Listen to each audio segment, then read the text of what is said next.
Shalom, salam damai, berkah dalam. Kita sudah sampai pada perikop terakhir dari Injil Markus bab 12 dengan judul perikop Persembahan Seorang Janda Miskin. Pada suatu kali, Yesus duduk menghadapi peti persembahan dan memperhatikan bagaimana orang banyak memasukkan uang ke dalam peti itu. Banyak orang kaya memberi jumlah yang besar. Lalu datanglah seorang janda yang miskin, dan ia memasukkan 2 peser, yaitu 1 duit. Maka dipanggilnya murid-muridnya dan berkata kepada mereka, "Aku berkata kepadamu, sesungguhnya janda miskin ini memberi lebih banyak daripada semua orang yang memasukkan uang ke dalam peti persembahan.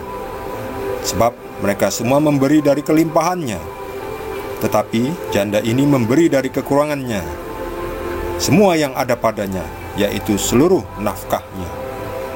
Demikianlah sabda Tuhan.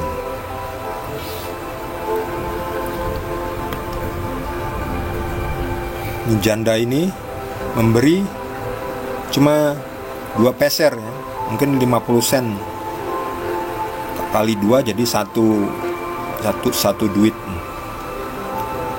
Orang-orang lain memberi jumlah besar ya, mungkin kalau ini mungkin istilahnya 2 peser ya, 50 sen kali 2 jadi 1 duit, 1 rupiah lah misalnya. Orang lain memberi 100 ribu, 200 ribu, 500 ribu, 1 juta. Bahkan sampai kotak kolektornya nggak cukup ya. Mereka memberi dari kelebihan, sementara janda ini memberi dari kekurangannya ya. Bahkan seluruh yang dia punya ya, bahkan seluruh nafkahnya. Ini jandanya. Yesus memperhatikan dan memberitahu murid-muridnya ini, lihat, ini janda memberi dari kekurangannya. Yang memberi dari kekurangan itu kan memang susah ya. Ya kita memang harus memberi persembahan ya, supaya rumah Tuhan juga bisa dibiayai ya.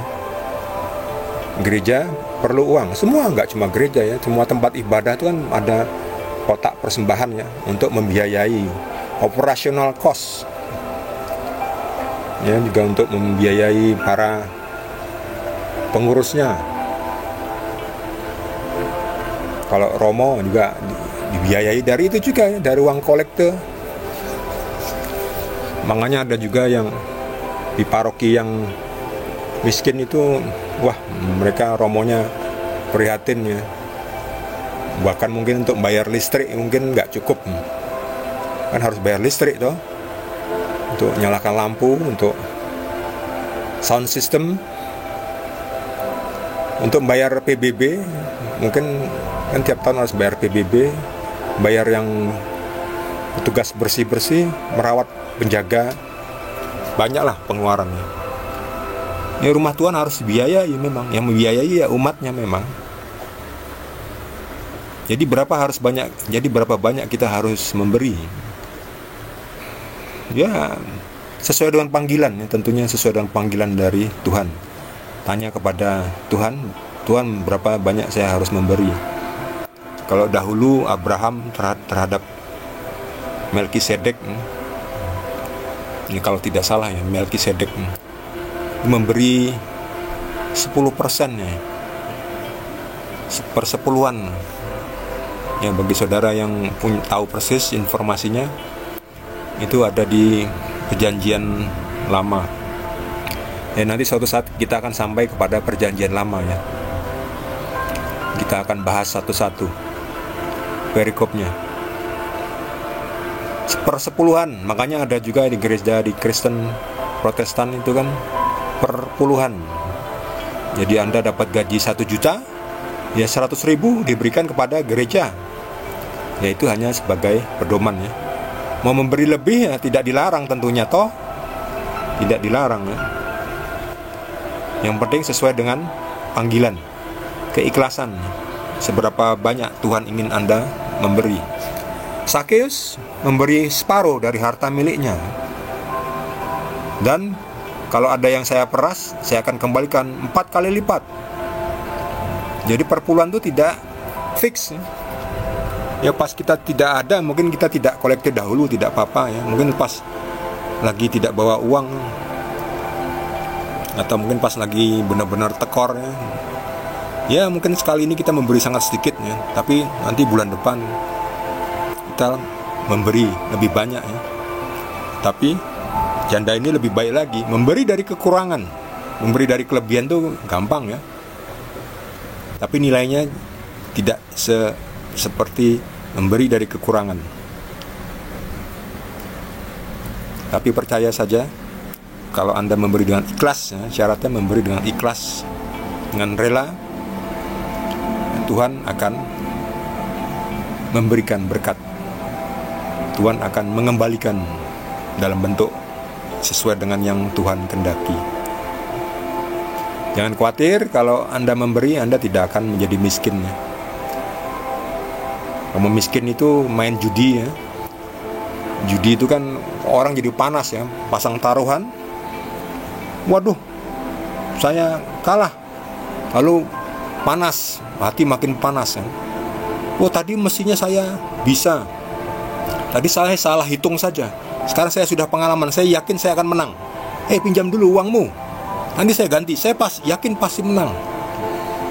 Begitu pinjam, dipasang untuk judi, kalah lagi. Wow, makin panas. Itulah setannya ada di situ, setan judi itu ya. Zaman sekarang ini kan juga ada judi dengan bentuknya tersendiri ya. Ada yang memakai diagram ya, grafik itu diukur. Hari ini bullish, besok bearish ya. Itu kan sistem keuangan permainan dengan naik turun harga ya.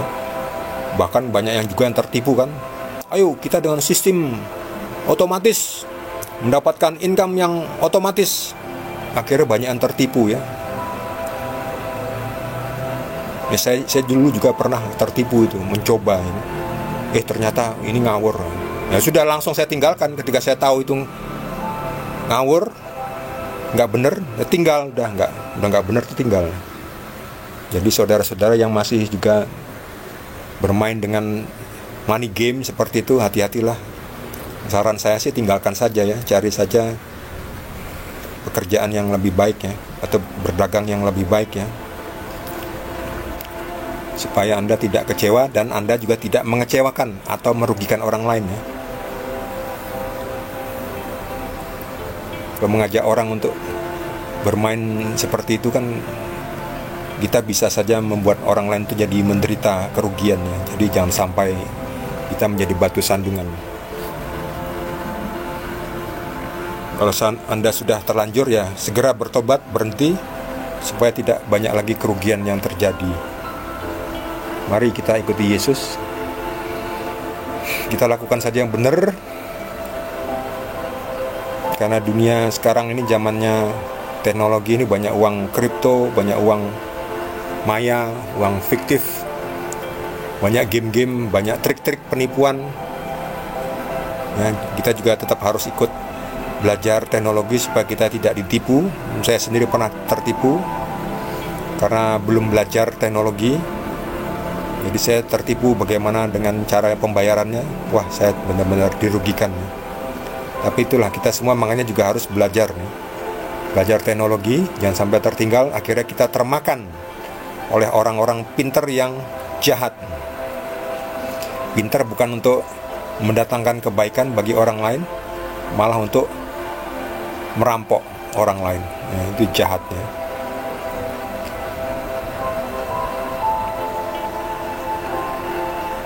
Mari kita memberi dengan ikhlas seperti janda ini. Meskipun memberi dari kekurangannya, bahkan seluruh nafkahnya, tetapi janda ini memberi dengan gembira, dengan sukacita. Mari kita memberi dengan sukacita. Tuhan Yesus berkati kita semua.